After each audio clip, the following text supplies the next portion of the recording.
Welcome, everyone.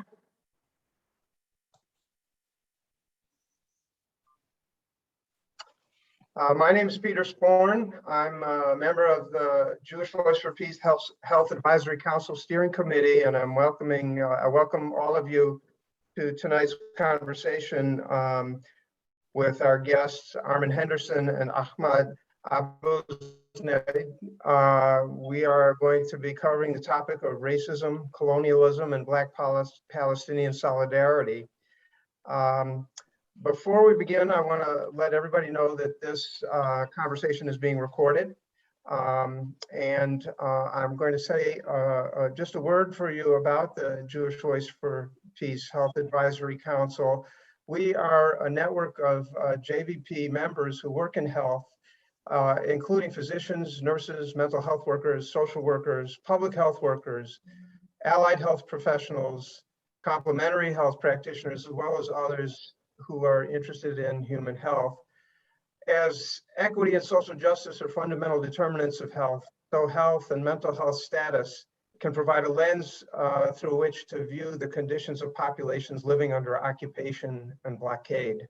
The work of the JVP Health Advisory Council is guided by the World Health Organization's definition of health as a, quote, state of complete physical, mental, and social well-being, and not merely the absence of disease or infirmity, as well as by the United Nations Universal Declaration of Human Rights. We know that these human rights and these opportunities for physical, mental, and social well-being are not available to oppressed populations around the world, and in particular, that is true for Palestinians under occupation in Palestine, and it's true for oppressed communities in the United States, including African Americans, and that is something we will deal with today.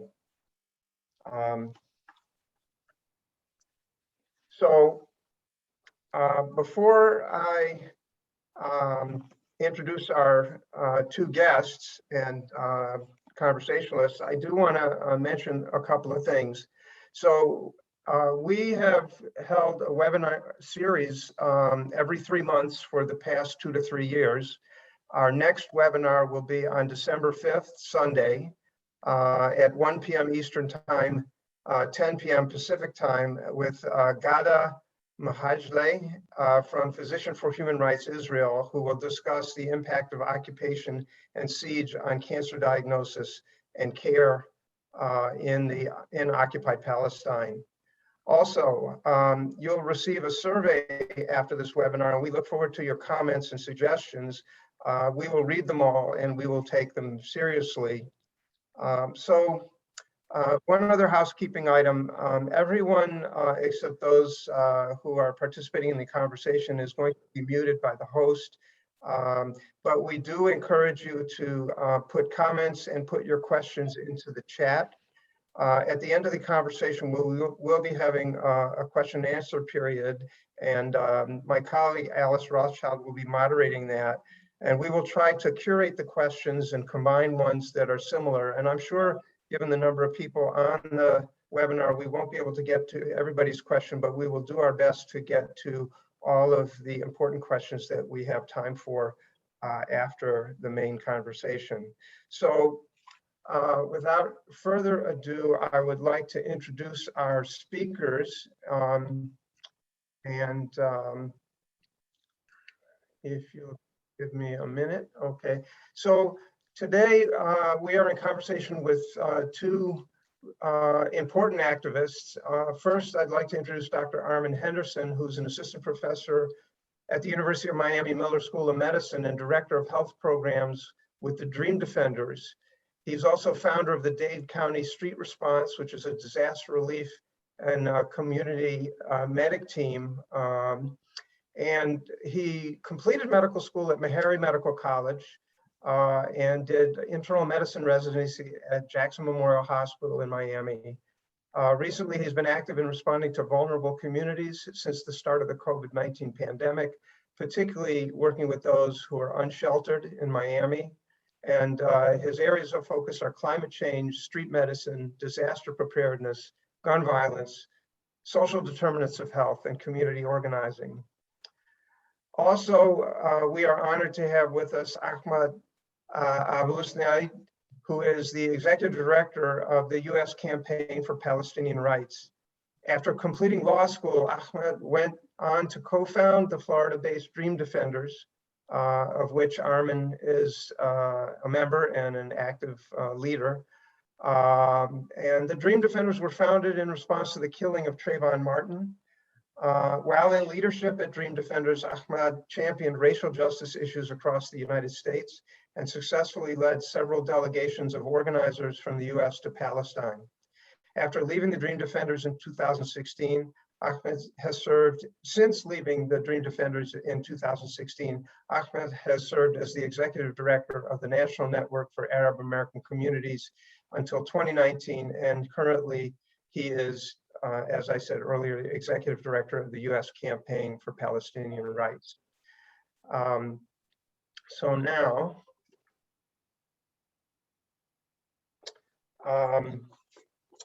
we're going to get right into it. And I'd like to ask both Armen and Ahmad, starting first with you, Armen, to tell us a little bit more about yourselves and your political history, your political awakening. I gave the sort of the official bio, but please tell us the backstory and the important history that I left out related to your activism. Right. First of all, thank you for having me. It's an honor to be able to speak with you all on behalf of the work that I'm doing. Always good to be in conversation with my brother Ahmed. So I guess we could start with when I was in medical school at Meharry. I was doing like an away internship during my business school portion of my MD MBA. I was at a local hospital. It was like a well-to-do hospital in Houston, Texas. And I think I was like a third-year medical student at the time. And here I was watching the whole trial unfold with Trayvon Martin. And, you know, we got the results of that trial while I was in Houston. And, you know, here I was, a medical student, you know, thinking that I'm going into medicine to save lives. And yet there was all these things that were happening that physicians that I knew weren't talking about at all, that our medical education did not address. And I felt frustrated. I thought I chose the wrong, you know, the wrong calling, the wrong background.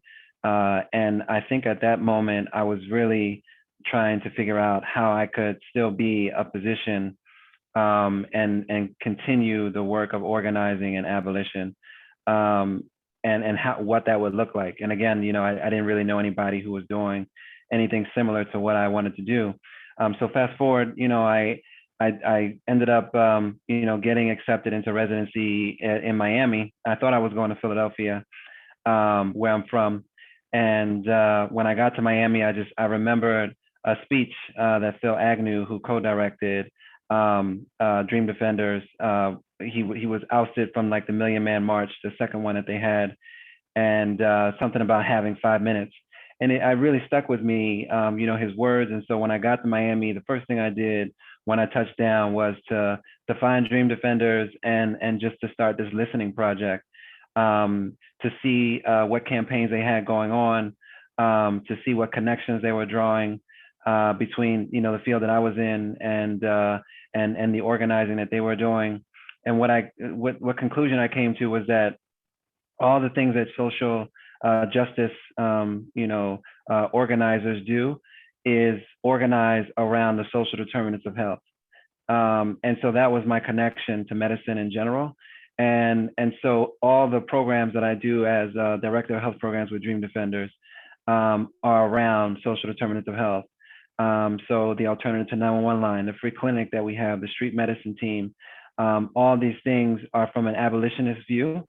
And they continue on like a radical tradition of what we've seen other organizers do around health and health equity, whether it be in the Young Lords or the Black Panthers. So just continuing on that tradition and radicalizing other medical students and faculty members and training physicians along the way as well.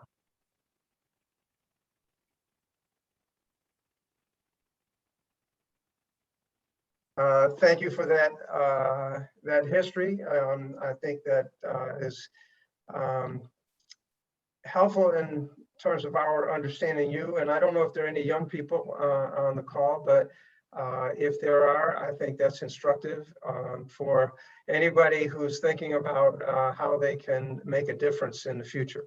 And there are many ways to do that. It's not just medicine, but I think this is an example. So I'd like to give you, Ahmad, the opportunity to tell us a little bit about your political history and political awakening. Go for it. All right. Thank you, Peter, Alice, and everyone for the opportunity for joining us today. And my dear brother, Armen, this is, I think this is the first time we got a chance to do an event together. So I'm excited for that. Also, it's really great to see some familiar faces. I see a lot of Chi-Town family, a lot of my Chicago folks that I haven't seen in quite some time. It's good to see you all out here. My name is Ahmad Abuznaid. I was born in Jerusalem, occupied Palestine, and I had the opportunity because of my father having a green card to come live in the United States in the first few years of my life. And so my politicization, I'm sorry, comes through a series of events that really stood out to me the few years I was in Palestine, and then of course coming back to the United States. And so from age 7 to 12, my parents wanted me to go back to Palestine and experience Palestine for myself and be reconnected to my family and to understand where we're from. A lot of the things I think parents deem important for their children to understand. And my initial travel was a rude awakening. We flew into Tel Aviv Ben Gurion airport. I was 7 years old, and myself and my mother were strip searched right next to each other after we were escorted through a separate line that Palestinians were escorted to. And so that was a rude awakening for me. I had never been through an instance like that as a 7-year-old, and I thought there had to be something wrong with this place. And of course, I would learn over the few years I was there that a lot of things were wrong with that place. Another memory that sticks out that was really actually painful as a child was at the age of 10, I was living in the West Bank in Hebron or Al Khalil. And in the month of Ramadan, during morning prayers, a settler from New York opened fire in the Ibrahimi Mosque, killing 30 Palestinians and injuring, dozens of others. And I remember being 10 years old, thinking to myself and thinking to my parents, maybe this is when the Israeli military will come to the aid of the Palestinian people.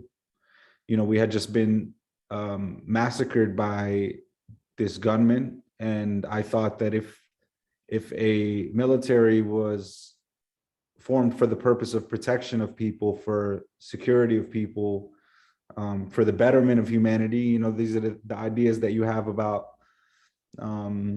maybe military and stuff like that as a 10-year-old, but then you begin to be, understanding of the fact that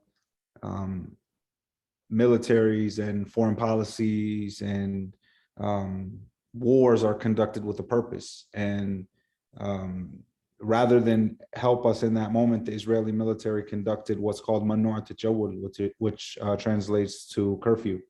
And so I found out that for the next 2 weeks, I would not be able to go to school. I would not be able to go outside to play. I couldn't hang out with my friends or my cousins. We essentially just had to stay on lockdown in the house. And that's because the Israeli authorities did not want any resistance in the streets. They didn't want any protests. They didn't want any resistance, nonviolent or otherwise. Fast forward, I come back to the United States and I start to, at age 12, and I start to notice that the United States wasn't as perfect as I remembered it when I was 7. You could say that things stood out to me now that I had my experience in Palestine. I started to see racial discrimination a bit more clearly. I started to see class discrimination and poverty being criminalized much more clearly. And it's interesting because when I left, I thought America was utopia. I thought the United States had it all figured out. But here I was kind of going through another awakening, understanding that I had a privileged experience here in the United States that I did not have back home in my homeland. And so fast forward, I think the moment, I've given you a little bit of some of the experiences of Palestinian, but the moment that actually really drove me to action and really, I think, resolved within me like this determination to continue to dedicate myself to the cause of justice was when I was in undergraduate at Florida State University. And I was about 21 years old, and I was student body vice president. My brother, Philip Agnew, was student body vice president at nearby FAMU. And we were both members of, or are both members of Alpha Phi Alpha Fraternity Incorporated. And so we had a relationship, but it was, a casual, I think, fraternity, brotherhood, and friendship. But then a young boy named Martin Lee Anderson was killed in a juvenile boot camp in Bay County, Florida. He was 14 years old. And we heard about the story. And there was a story that came out alleging that Martin Lee died due to complications from sickle cell anemia.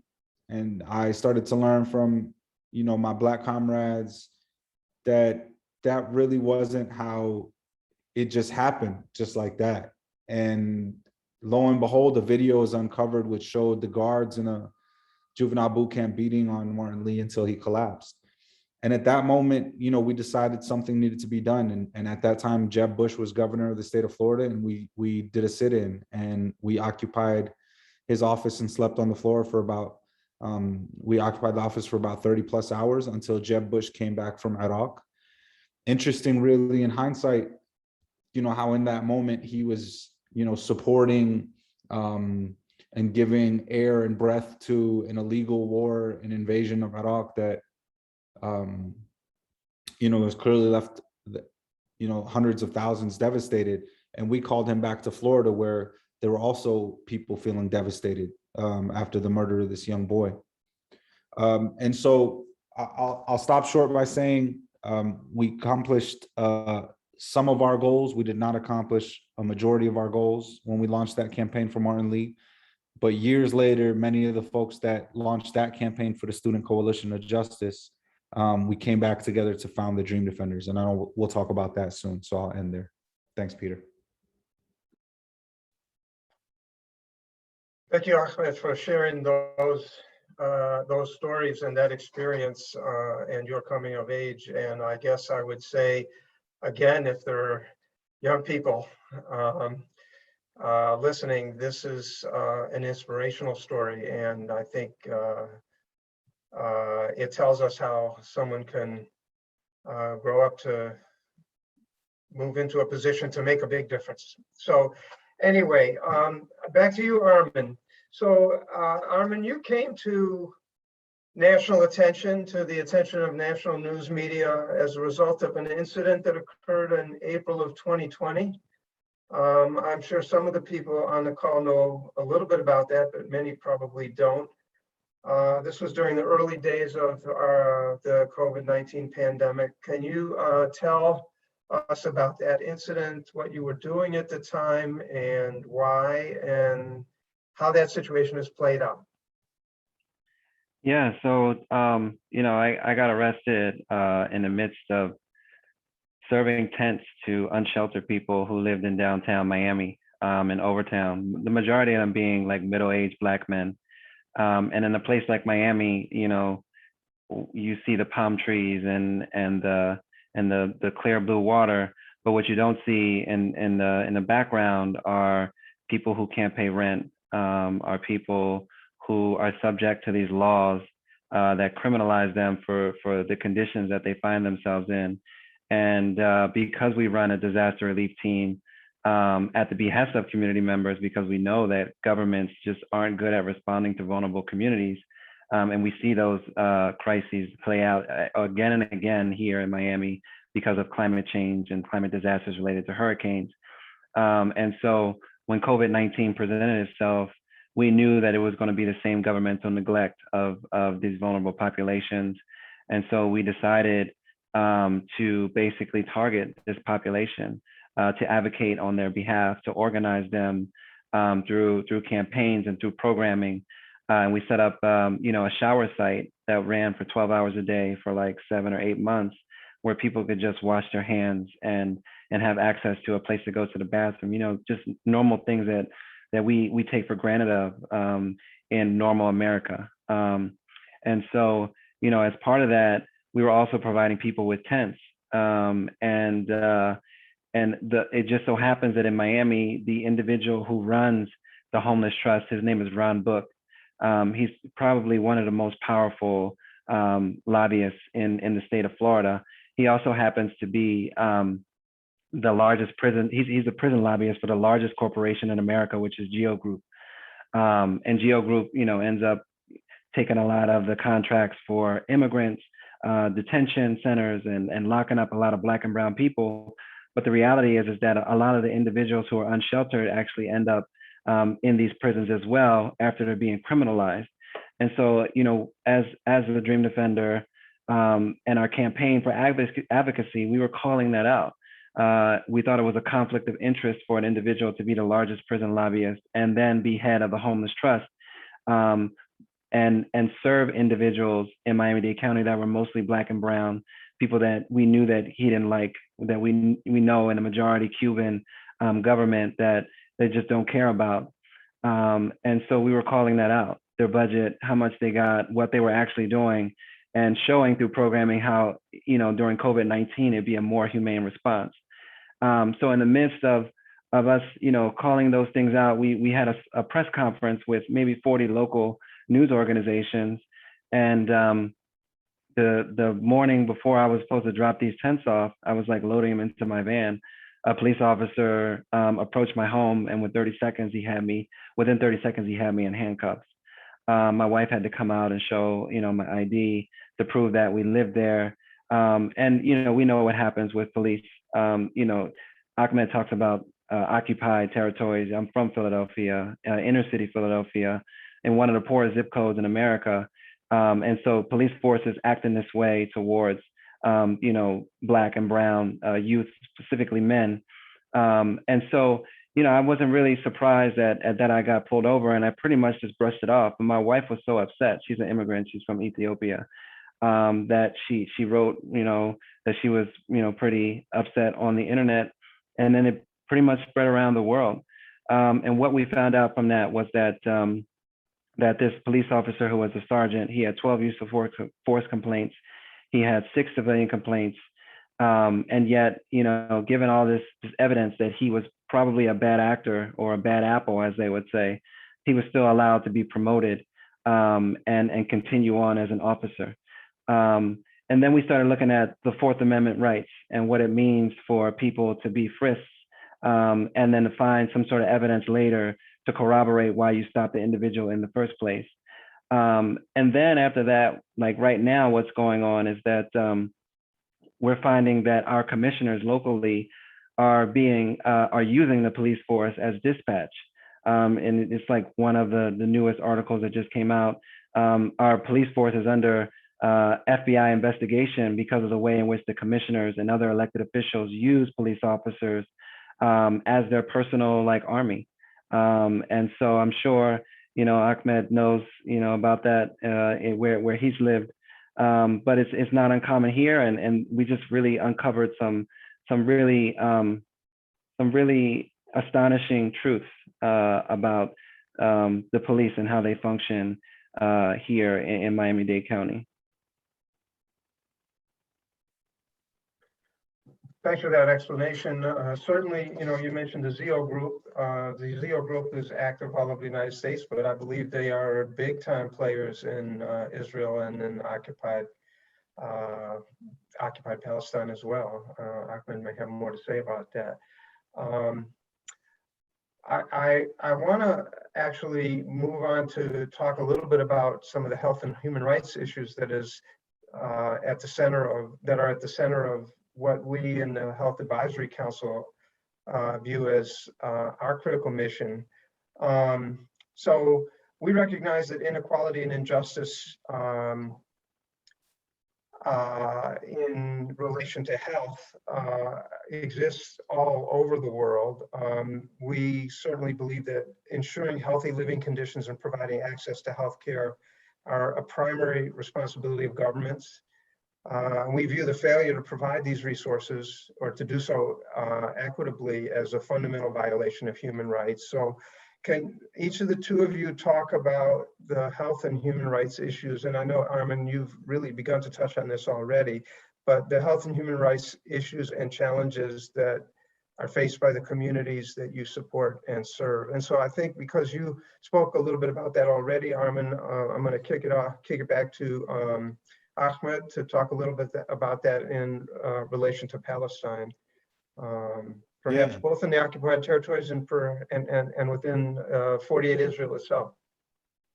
Yeah, so I want to be brief here because I really think, Armen, this is an area of expertise of his, but I will say that, we understand that, of course, Israel is a settler colonial state that practices apartheid, that even within the Israeli state construct, so even within the state where Palestinians get the same citizenship that the Jewish citizens get, we understand that the Palestinians have been treated, as they say, as a fifth column, right? And so we know that those communities are under-resourced. And I think what we saw was that very similar to what some communities really experience here within the United States, there's a distrust of the Israeli government by Palestinian citizens of the state. And so even as it related to the vaccine rollout within 1948, the rates were lower with the Palestinian community. And I think that really goes to, again, a greater mistrust and a lack of leadership from the Israeli state towards those Palestinians. But you also, of course, have heard of medical apartheid, is one of the terms that we've been lifting up at the U.S. Campaign for Palestinian Rights, along with many partners, with regards to how Israel, with a boatload of vaccines, refused to offer those vaccines to the Palestinians in the occupied territories, while also promoting itself as somewhat of a human rights Santa Claus by granting vaccines to poorer countries in South America. We understand that this is all a part of the whitewashing of Israel's crimes. But as it relates to healthcare, we know, for instance, that the population of Gaza is under a blockade running over a decade now. And we know that one recent article I was just reading said that in 2018, over 40% of permits that were applied to, so Palestinian citizens of Gaza applying for permits with the Israeli authorities to gain access to either Jerusalem or the West Bank for the cause of treatment, medical treatment. We know that over 40% were either rejected or delayed. And we all know that with some health complications, a delayed permit might as well be a rejected permit. A quarter of those 40% were cancer patients. And so I know we most recently started to hear a lot about breast cancer awareness, and it's a cause that is near and dear to so many of us. But, for many Palestinian women, suffering from breast cancer in Gaza, the much needed life support to be able to battle is sometimes right beyond the boundaries of that blockade.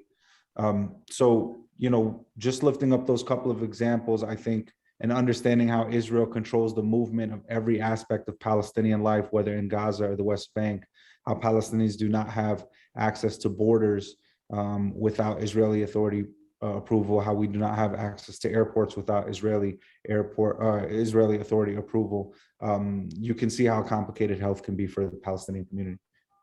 Thanks, Peter. Thank you for that, Ahmad. I would mention at this point that when Israel launched its most recent invasion and atrocious attack on Gaza in the spring, at a time when Israel led the world in vaccinating its population inside the 1948 borders, almost no vaccines were available to, probably zero were available in Gaza, and very few vaccines were available in the West Bank. And so we in the Health Advisory Council actually launched a petition campaign at that time called Vaccines, Not Violence. And, our point was exactly the point that you made.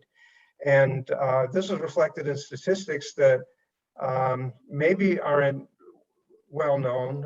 They're certainly available, but maybe not well known to everybody. But the difference in key health metrics like life expectancy or infant mortality between the majority population in Israel and the Palestinian population in the West Bank or in Gaza is striking. But in fact, we have not quite as wide differences, but similarly striking differences between the majority population in the United States and the African American population in terms of those two key health metrics as well.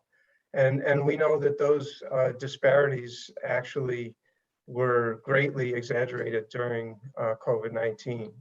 So anyway, I wanted to go back to you, Armen, and invite you to say some more about how this issue of health and human rights plays out in the communities you are working with in Miami-Dade County. Yeah, so in terms of the unsheltered population that we work with, and this is like nothing new, I think multiple people from the United States have gone to petition themselves at the UN of the human rights abuses that take place. But most recently, with the destruction of unsheltered people's property, like urns of, the remains of dead loved ones that they carry with themselves, and destroying people's IDs and other personal medications and things of that nature. We had a medical student write an op-ed in the Miami Herald yesterday actually, where one of the individuals that we came across in the street was having a seizure because she didn't have access to her medications, and they were destroyed when a bulldozer just came and just picks up people's stuff indiscriminately and just throws it in the trash. And so we've petitioned the United Nations around those things, and we will continue to do so. And there was another thing that you mentioned around birth mortality. I think Black women are more safer giving birth in like a third world country than they are giving birth in the United States. And I think it's regardless of income. People like Serena Williams, et cetera, experience bad birth outcomes because of the color of their skin. And in a place like Florida, women are still giving birth shackled to prison beds, even though there's a law on the books that said it's not supposed to happen. I think something happened as recent as last month. So there are multiple human rights abuses that were exacerbated during COVID-19 that we basically called out to. One of those things was the treatment of those that were living behind bars, those that were incarcerated. And it's not really mainstream media, but a lot of the individuals who live behind these bars or are shackled, in these prisons across the United States, they're on hunger strikes. They are doing uprisings. It's a lot of unrest that we don't really hear about, and the fact that there's a lot of human rights abuses going on right in front of our faces, that's not really heard about is really it's really telling. It's really interesting, because yes, Palestine would be considered an open air prison, and I feel like some of the conditions that people are subjected to behind the bars in some of these prisons across the United States is just unconscionable. I had to visit my brother behind bars. People are getting starved. They're not given access to quality medical treatment. A lot of the unsheltered folks that are in Miami-Dade County, for example, are being tortured behind bars. There was one individual, I forget his name. He was subjected to a minor law that said he couldn't, pitch a tent or something, or he was, I think he was obviously having a mental health condition, and he was subjected to being put in jail. And he was tortured with like 150-degree or 200-degree water. He was scalded to death. And so these are some of the things that don't really get talked about. but that really draw comparison to human rights abuses that we see in other places, that really get pushed under the rug because we are in the belly of the beast, and what that means. So it takes a matter of us like really calling them out, and not being complacent with all that's going on. Thanks, Armen, for sharing that as well. So both of you spent time together as colleagues in the Dream Defenders, and Ahmad moves on, but you are still a central figure in the Dream Defenders. And so I want to actually ask both of you to talk a little bit more about that organization. From its inception, Dream Defenders has taken a strong stance in opposition to Israeli oppression of the Palestinian population and support of freedom for Palestine. So can each of you pitch in and tell us the story behind Dream Defenders' solidarity position and why it's important to the organization, an organization based in Miami-Dade County, doing the work that you're doing, Armen, with the unsheltered population there, and how you put this pro-Palestinian solidarity position into action. So either one of you wants to go first with that, but I'd like to hear from both of you on that, and I'm sure the audience would as well. I'll let you go first, Ahmad. Yeah, I'll get us kicked off, and then you can talk to us about the more recent work at DD. Look, when we first founded the Dream Defenders, I was wearing a keffiyeh on my around my neck, and for those who aren't familiar, that's the scarf that has become synonymous with Palestinian resistance. And I wore it for obvious reasons.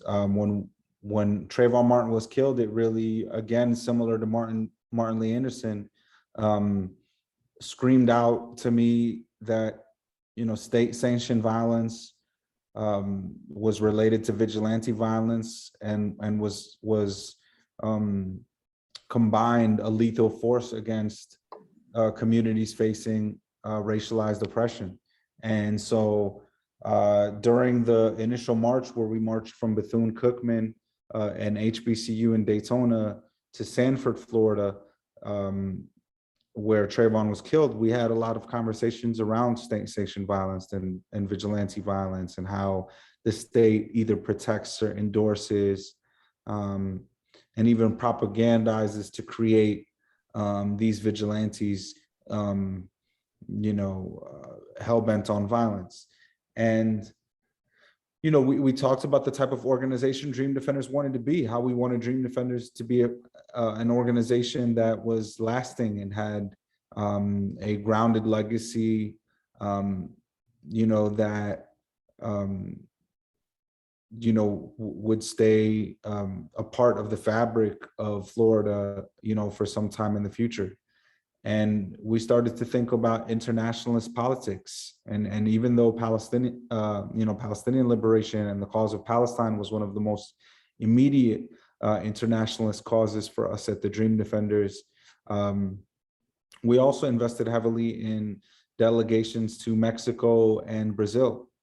Now, I think for reasons of capacity and I think self-interest, I was particularly devoted as one of the co-founders of continuing the work of connecting our cause and the Palestinian cause. But then we also began to find out that, you know, many of the same actors that we were attempting to rid ourselves of in the state of Florida were also active in Palestine. And one of those was G4S, which at that time that, you know, we were just in the beginning, operated not only adult facilities, but youth residential facilities in the state of Florida. And so again, for it to come full circle back from Martin Lee Henderson, one of our demands was that the state of Florida shut down all juvenile boot camps. But we didn't know that the system was just going to reinvent itself with a new name attached, with a new descriptor, with a new title. And so those boot camps became residential facilities. And so we wanted to make sure that the Dream Defenders was a part of a politic that now, you know, as Armen alluded to, was abolitionist in our opposition to the systems that were created for no other reason but to oppress, but to subjugate, but to criminalize. And so I'm really excited that we're able to lead those delegations from the Dream Defenders to Palestine. And I'm really thankful that the Dream Defenders are part of a rich tradition, a long history of solidarity between the Black radical tradition and the Palestinian liberation movement. So I'll wrap there and look to hear from my brother Armen. Yeah, thank you. You know, when you really like take a look at what's going on in Palestine and you really talk to people who have lived there. For example, you know, I said I grew up in Philadelphia. One of my best friends, her name was Nihad Kader. She's like a, you know, a Palestinian historian, and just hearing them talk about, you know, the types of things that they encountered as kids there and being ousted from the place that they lived and having their house bulldozed and things of that nature, you really start to draw connections to the way in which poor and Black populations are treated here in America. And then when you start to really pick out places in America designated by zip codes who have the lowest life expectancy, as I said, you know, I grew up in Philadelphia, which is one of the poorest zip codes in America, and the amount of government neglect and the no protection from the state from any violence that goes on, and actually the state being the cause of a lot of the violence that goes on in the neighborhoods. And then you start to see how much money we spend in other countries like Israel. You know, a couple $billion over 10 years, you know, another $1 billion for this infrastructure to continue, you know, a long tradition of military support between the United States and Israel. When you start to look at some of the weapons that are being used on Palestinians, particularly during the uprising in places like Ferguson, and the heavy military occupation that we've seen in the neighborhoods when we decide to rise up and talk about police violence as a problem, you know, and just really drawing connections between the police who from Florida go and train in Israel and come back and bring the same oppressive tactics that they use there to vulnerable populations here. We really started to really see the connections and to say that this is not something that we want. So in addition to rising up and talking about you know, the oppression that happens in the United States and comparing it to Israel or to the occupation of Palestine, we wanted to imagine different systems. We wanted to use our abolitionist lens to create programming that targets the populations that we serve, those vulnerable populations. And through that, we've developed programming like a disaster response team, where we have community members that rise up and lead responses to crisis. We also educate physicians and medical students on how, you know, to have conversations about climate change and things, and health equity and things of that nature as well.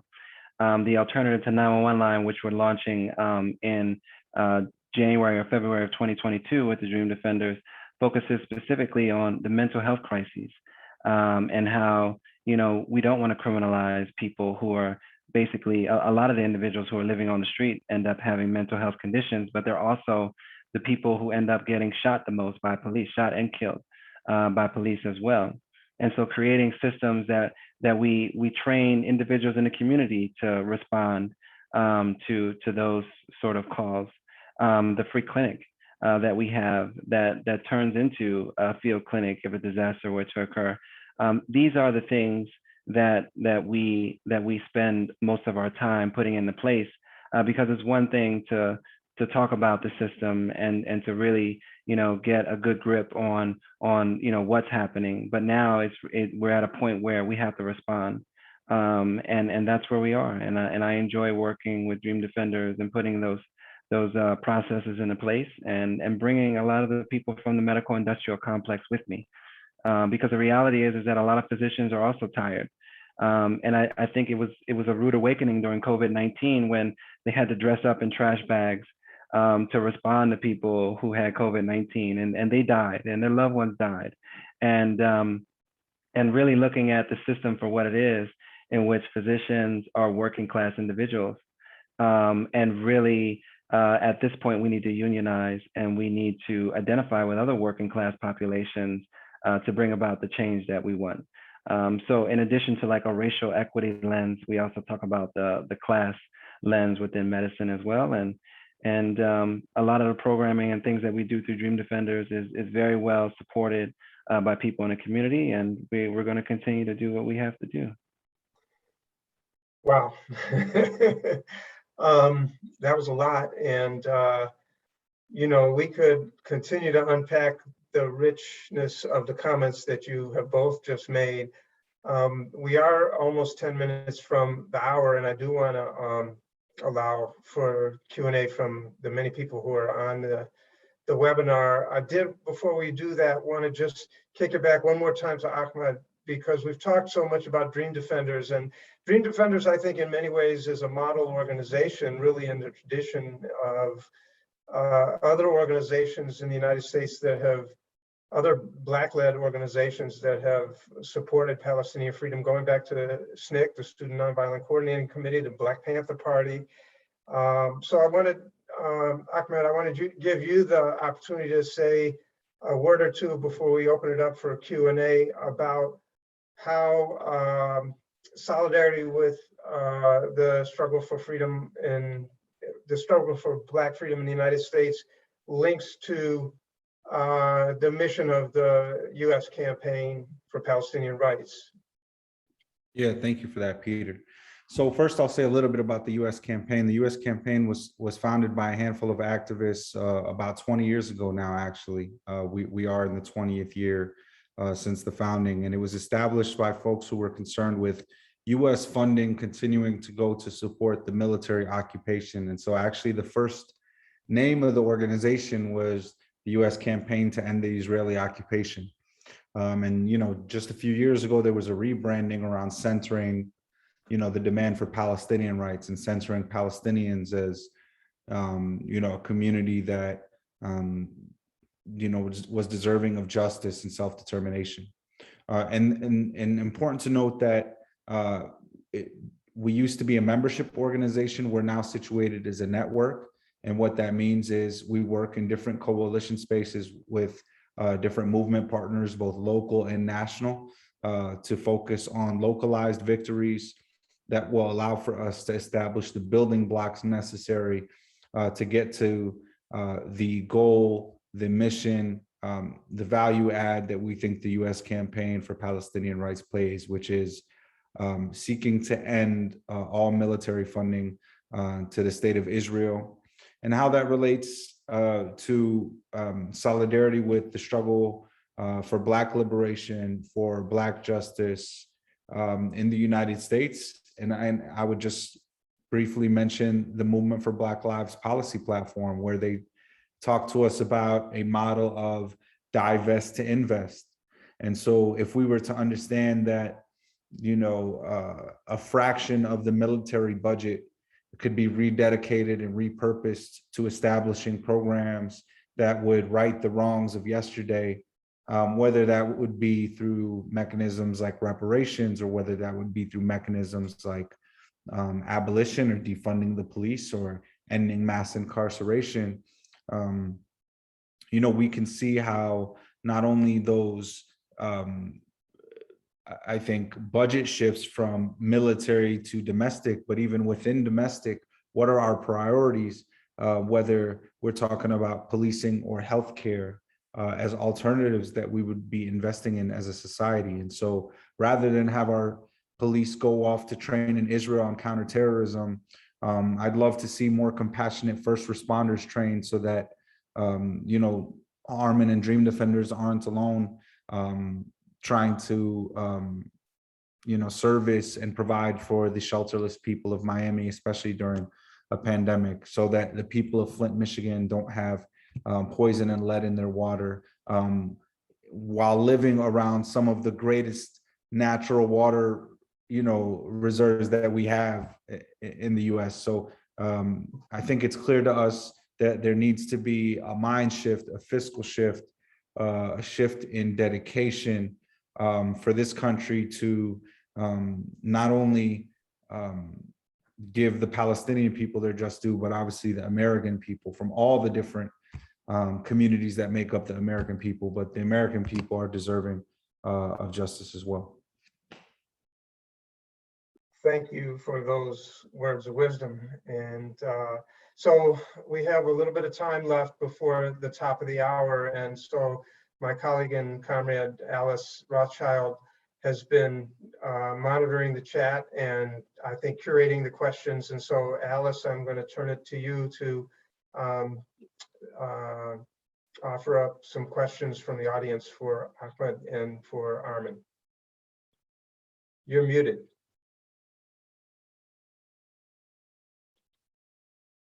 It looks like you can't unmute yourself. Is that it? Okay.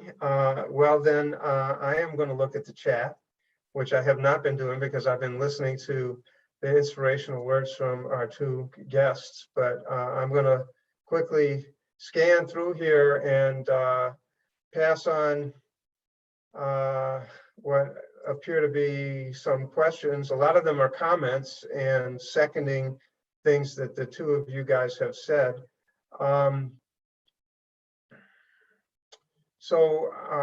One thing that is a theme that as I scan through these questions, that I see has to do with I guess I would say the military industrial or perhaps police industrial complex that crosses the borders between North America and Palestine, but really crosses borders throughout the world. But do either of you want to talk about that? Mentioned already G4S, but there's more that can be said, I'm sure. Either one of you. I'll just briefly, mention that, again, in addition to G4S, which by the way, G4S pulled out of Israel and the occupied territories, but they still remain active in, mass incarceration and security and criminalization here in the US. So it still remains, I think, a target for both of our movements. I think, JVP, for instance, had the Deadly Exchange campaign and program where we talked about, these police forces, Ferguson, St. Louis, Atlanta, et cetera, training within Israel and counterterrorism, essentially, policing of the Palestinians and applying that to, policing of communities here. Important to note that none of us are alleging that US police forces learned racism or how to terrorize their communities from the Israelis. American police forces were quite equipped, experts in the field prior to the state of Israel coming into existence. And so I just want to make that note clear, because I think at times when it's spoken of, folks assume that, it kind of had this this cause and effect as it relates to racism in the US. And of course, I'm sure I don't have to tell people here that the US has exported racism for decades and longer. So I'll end there. Armen? Yeah, I mean, I'll say in terms of like the military industrial complex that's run and funded both here and in Israel is not only a threat to us as people who live and experience the power of the state sanctioned violence that happens within our military, both here and abroad, but it's actually also like bad for the environment too. Like the military industrial complex is the biggest polluter in the environment. It's something that we don't really talk about when we're talking about becoming carbon neutral or solving the climate crisis. So as an environmental justice activist, we really have to call out these things. That it's not only harmful to Black people and poor people, it's harmful to Earth in general. To be industrializing these weapons and using them because they destroy the environment as well as destroying people's lives as well. So I'll leave it at that. Another question that I think is really relevant and harks back to a lot of the comments that you both have made. Can both of you speak to the impact and the power of solidarity delegations, such as those that Dream Defenders has led with Black and other people of color activists, and what's come out of those delegations? I'll try to keep it brief because I know we are running short on time. In short, lifelong relationships, art, poetry, statements, books, and hopefully a film are some of the many things that come to mind that have become byproducts of these delegations. But I think, you know, the first thing I mentioned was relationships, and then it's important to note that it's usually a two-way street on these delegations. So even though we're taking delegates to Palestine to learn about Palestine and the occupation and apartheid and the colonization, I would argue that our Palestinian comrades on the ground also learn a great deal about the struggle in the US every single trip, about Black folks not being a monolith, about, you know, communities in the US that are struggling with a Democratic Party that isn't listening to its base. You know, I can remember one instance where some of my folks, my Palestinians on the ground, were chastising some of our delegates about President Obama. Why isn't he doing more? Why isn't he doing more?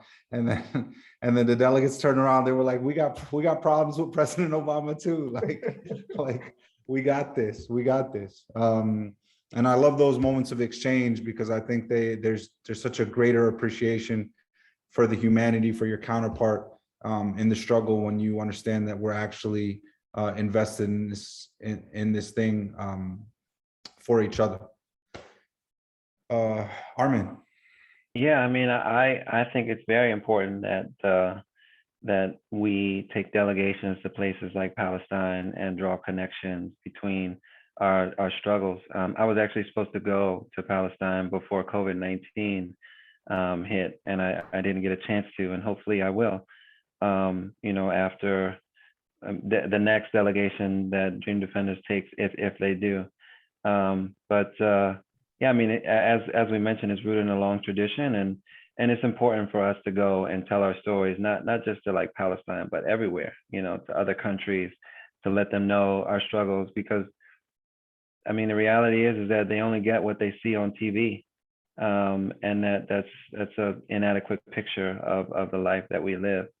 And I think, you know, everybody's guilty of, everybody who hasn't been to America is guilty of having similar notions. So yeah, it's important. Well, that next delegation, when it happens, I'm going to try to be on it with you guys. Going to Palestine was one of the most impactful experiences of my life. And Alice, who is for some unknown technical reason unable to speak right now, has herself gone probably more than almost anybody I know, and led one of the delegations that I went on. So there's nothing that compares to actually seeing firsthand the conditions in Palestine and the parallels. I remember in Hebron seeing young Palestinian boys and young men accosted and harassed and abused physically by Israeli soldiers. And it reminded me so much of scenes that I've seen in Detroit, where I grew up, and in Chicago, where I live now, where young Black men are treated the same way by our police. And it happens in Philadelphia. I know it happens in Miami. It happens all over. So those parallels are striking, how similar it seems. We are just past the top of the hour. There have been many laudatory comments to the words that you both have shared in the chat. And so I want to add my words of thanks to both of you for sharing your stories and for telling us about inspirational organizing and the challenges, but also there's great hope in the work that both of you are doing.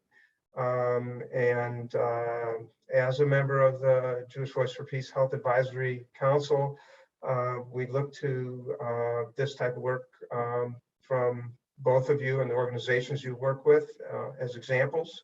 And we stand together. So thank you both.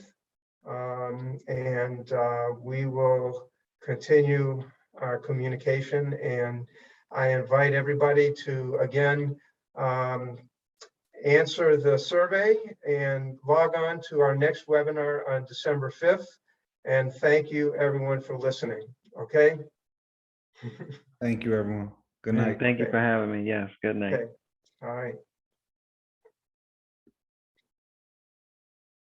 Alice, you can hear me, perhaps I can't hear you, but you are still the host, even though you can't unmute yourself. So I will leave it to you to end the thing. Thanks, everyone.